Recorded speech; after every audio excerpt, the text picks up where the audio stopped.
दाख्लै बावैथ' सार आं ससियेल मिडियायावबो हगारदोंमोन। औ ओमफ्राय नोंनि माबायावबो आं बुंहरदोंमोन। औ बेयाव माने आं जेबो खबर मोनलायै माने आं दा नोंथांनो सारनो माने औ खोथा हरफिननाय जाबाय आङो।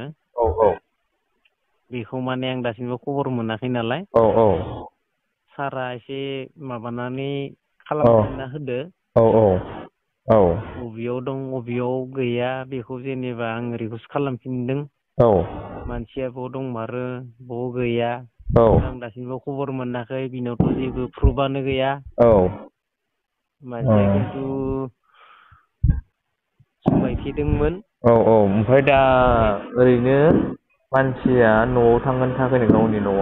न'आव गैखाया इयो थांखाया मानो होनोब्ला बियो आवगायबो बियो गथ' हिनजावसा उन्दैखौ आं माबायाव आन्दारायाव थानाय समाव दै सार औ औ बियो आइखौ बननाम होनानै आइआ आंखौ बुदो बिखुनजोआ बुदो होननानै इटानगराव लाना थांदों बिब' मोननाव सिगां थाहैग्रोदोंमोन आरो ना। औ औ बेनिफ्राय बियो इटानगराव खारलांना थाहैदोंमोन इयो। मानसिया बिदिनो खारबायल थायोमोन नामा? खारनाया इयो बिब'मोननाव सिगां खारनायाव थाहैबाय थायोमोन। औ ओमफ्राय खेबसेयाव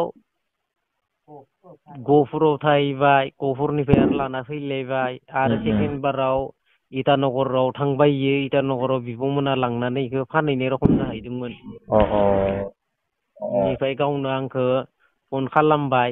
फन खालामनानै ओमफ्राय आङो आमुगाव थाफैबाय दे नों थाहैदोबा मोजां थाबानो जाबाय होननानै आङो लाना फैबाय मानसिखौ। औ औ मानसिखौ लाना फैनो माने आंनि फिसाजोखौ लाना फैग्रोदो आङो। ओमफ्राय गावहा मास मोनसे थानानै फैबाय आंदो। आं बै समाव बेलेग हर थांदोंमोन नामा बियो? बेलेगदोथ' थाङाखैमोन इयो। न'आव थाबाबो आं बबेबा खामानि मावहैबाबो बियो फन खालामबाय थायो दासिमबो फैयाखै नामा? खामानियाव थांबाथाय इयो डाइरेक्ट आंखौ फन खालामोमोन दाबो फैयाखै नामा मायाखै नामा होननानै आंखौ फन खालामबाय थायोमोन दै सार। ओमफ्राय खिन्थु नै दाख्लैबावै आरो जाथाय जालांनानै थांबाय। बिदा बिबाजै मोना इखौ माने मानसिया जुमाय फाग्लिखा दै। होमबाबो आं बिराद अनोमोन। आइ आफामोनाबो बिराद अनोमोन रावबोथ' बिजावजालि गैखायानो। दै सार। ओमफ्राय दाख्लैबावै माने मानसिफोरा एकदमबारे बिदा बिबाजै मोना फैलायनानै गामिनि रायजोफोरा फैलायनानै एकदमबारे जुमाय गारनो फैलायबाय इखो। बेनिफ्राय आंबो जुमाय गारफाबाय इदों ओमफ्राय मानसिफोरनि सिगाङाव बुंनानै माने आं गारफ्लादोसो ओरै होननानै माने जुमाय लोंबाय थायोमोन इयो। आंनि ओमफ्राय गोसोसो आंनि गोसोसो होनना बुंबाय थायो माने इयो। बेयावथ' ओइदिनखालिबो बिदि गोसो होननानै माबा गैयामोन आरो इयो। ओमफ्राय बिदि मा जाथाय जालांखो बियो डाइरेक्ट आंखौ बुंबाय आं न'आव फैबाय आं बलखो हैदोंमोन। ओइदिनखालि देवबारमोन आं गोसोआव गैला माबाखौबो। औ औ ओमफ्राय दा नोङो जेनेबा नोंनि हिनजावखौ दा मोनफिनोबा नों लाफिनगोन आरोना आरो नोंनि हिनजावखौ नों गोबां नागिरगासिनो आरोना? औ बेखौ आं नागिरगासिनो माने। औ दा जेनेबा जोंनि बर' समाजनि बिदा फंबायमोननिसिम मानोना जोंनि बर' समाजनि बिदा फंबाया गुबुन गुबुन जायगायाव खामानि मावनो थायो। औ गुबुन गुबुन जायगायाव जोंनि बर' हारिनि मानसिफोर दं बिथांमोननिसिम नों मा रिकुवेस्ट खालामहरो जाहाथे नोंनि हिनजावखौ बहाबाफोर नुयोब्ला हमनानै दोननो थाखाय खावलायहरगोन ना मा बुङो नोंथाङा? बेखौथ' आं सार बुंदों जायखिजाया बबेयाव थांदों बेनि आखाइयावथ' प्रुफबो लाङाखै जेबो मोनलाङाखै। बबेयाव थादों बबेयाव मादों बेखौ आङो माने जेनेबा दा रिकुवेस्ट खालामदों। कम्पानियावसो हाबना दं ना मायाव दं दा जेनेबा आङो कम्पानियाव हाबहैनो हागोन ना हायाखै ना बबेयाव थांमारदों ना सोरदोबा फिसाय गोदान थांदों ना मादों बेखौ आं मिथिया माने। प्रुफबो गैया नालाय बेखौ माने आं रिकुवेस्ट खालामदों माने हमना दोनोब्ला उनावहाय आङो बे बान्था बायदिसिनाखौ आं होबोगोन आरो आं। नोङो माने हमगिरिफोरनो नोंनि आखाइनिफ्राय नों माने बान्था होबोनाय जागोन बिसोरनो। औ माने बिसोरनो रां बान्था होबोनाय होगोन जागोन। रां होबोनाय जागोन आं माने। आरो जों खोनानानै मोननाय बायदिब्ला दाखालिनो जोंनिसिम माखासे खोथा दंमोन। हिनजावखौ मोनबाय होननानै नोंथांनिफ्राय माखासे रां जानायनि बाथ्रा। नोंथांनिफ्राय रांखौ जादोंमोन नामा?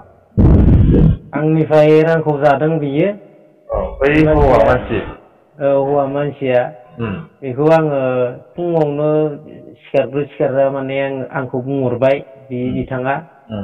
नोंनि हिनजावखौ मोनबाय ओमफ्राय आंनो साफायना हरदों बे फटकखौ खिन्थु बे निउसाव मोननायखौसो बियो माबाना हरदों माने बेनिफ्राय नै इदि मोनबाय ओरैनो फैसा सोना हरनाय लोगो लोगोनो नाम्बाराबो बेलेग बेलेग गोजा दाथ' आंबाबो हिनजावा खारनानै मोनदोबा जेबो नङाबा आरो इनाव फुरबानो जेबोआनो गैया मानोना नों जेनेबा हिनजावखौ मोनबाय साननानै नों जेनेबा नोंनि खुसिजोंहाय बै मानसिनो फैसाखौ सोनानै हरबाय औ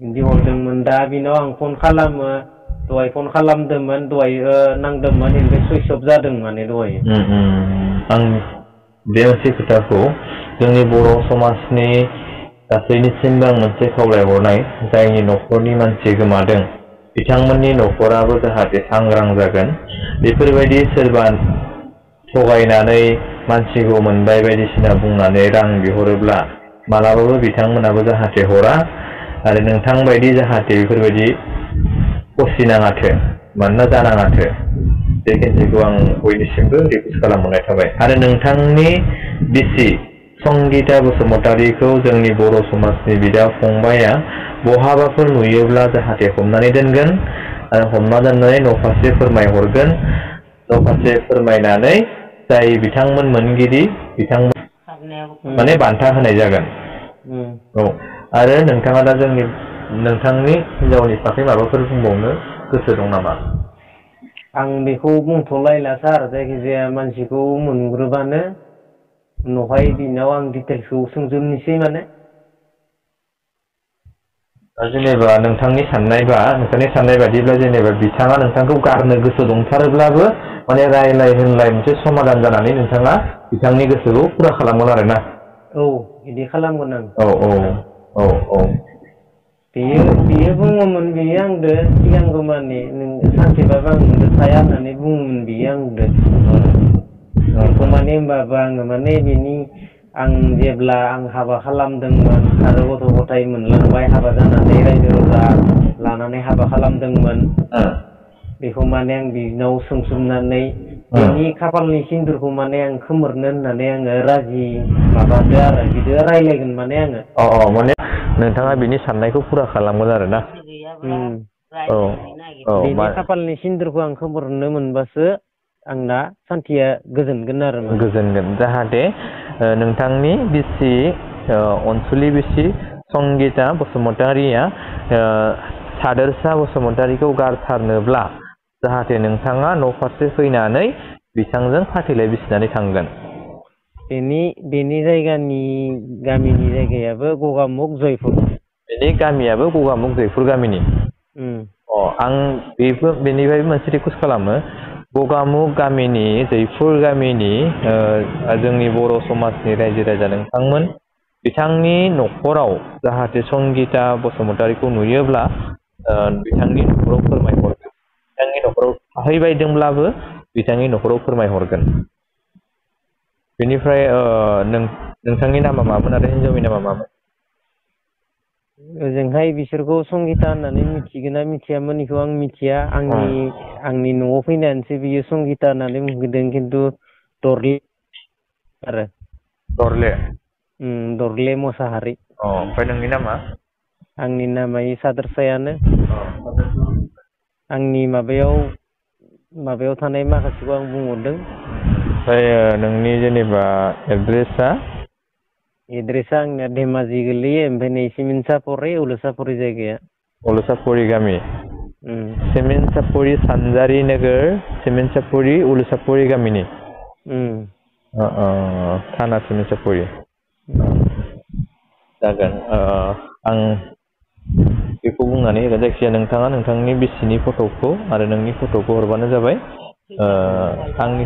आधार कार्डबो बिहरलायलांबाय आं बेनिफ्राय जोंनि बर' समाजनि बिदा फंबायमोनखौ आं फिन खावलायबावनो सानो जाहाथे संगिता बसुमतारीखौ बहाबाफोर नुयोब्ला नोंथांमोना हमनानै दोनगोन आरो बिथांनि न' फारसे जनायहरगोन आरो संगिता बसुमतारीया सोरजोंबा थांदोंब्लाबो गावनि फिसायखौ गाज्रि होनानै खारदोंब्लाबो नोंथाङा थांनो हागोन नाथाय बिथाङा नोंथांखौ नेनानै दङ जाहाथे नोङो सादोरसाखौ नाङाब्लाबो बिथांनि न'आव फैनानै फाथैलाय बिसिनानै नोङो गुबुन हौवाजों नों फैफिननो हागोन अब्लाबो नोंखौ हादोरसा बसुमतारिया नेनानै दं मानोना हादोरसा बसुमतारिजों नों जेबो गारलायनायनि मोनसे माबा जायाखै बेनिखायनो हादोरसा बसुमतारिया नोंखौ रिकुवेस्ट खालामो नों थाबैनो न'आव फैफिननानै नाङाबा नाङा हादोरसा बसुमतारिनिफ्राय गोजानाव फैनो हागोन बेखौ रिकुवेस्ट खालामो आरोना नोंथाङा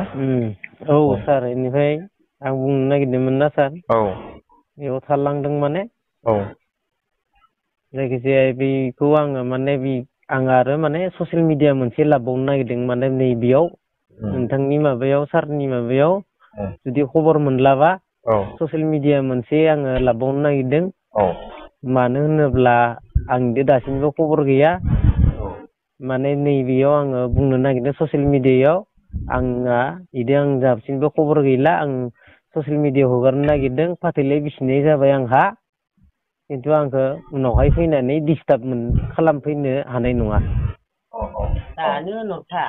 बेखौ आं डाइरेक्ट बुंदों माने दा जेनेबा नोङो बायसेन्सआव जेनेबा दा बिथाङा गुबुनाव थाखुमाबाय थानानै माबा मोनसे जायोब्ला नोंथांनि फारसे जेबो हारेसमेन्ट खोलैफैया आरोना औ मानोना नोंथांनि फारसे जेबो एक्सन लाफैया मानोना गाव गारना खारनायखाय नोंथाङाबो जेनेबा सानै फिसानि थाखाय माबा मोनसे मोजां खामानि मावनो थाखाय नेनानै थानायाव बा फिसा सानैखौ फिसिनो थाखाय संसार जाफिननो थाखाय गोदान संसार जानायाव माबा मोनसे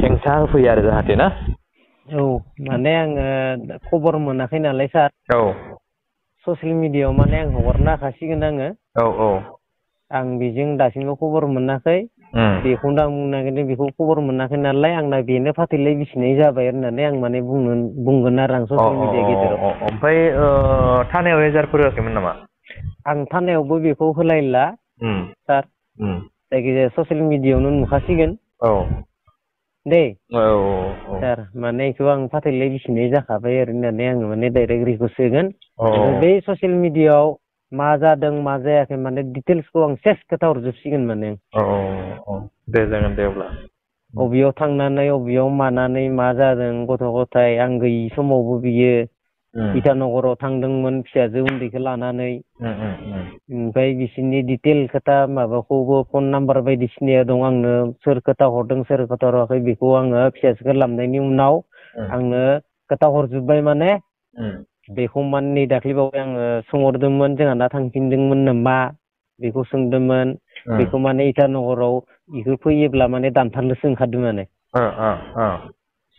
दै ओमफ्राय दा इटानगराव थांमारदोंना मादों बिसोरनोबो आङो फन खालामाखै इ फैयोबा इयाव दानथारसो जागोन होननानै बुंहरदों आरो माने सिगाङावबो इटानगराव माबा जाबोदोंमोन नामा इटानगरावबो जानाया माने बेयाव जेबो जायाखै खिन्थु इयो आं गथ'खौ लाबोनाय लोगो लोगोनो बियो खारखुमाना फैबायना होमबाबो माने बिसोर माने नंगौना नङा मालायनि खोथाखौबो लाजाया जायखिजाया आं माने खबर मोनाबाथाय ससियेल मिडिया गेजेराव आङो फाथैलाय बिसिनाय जाबाय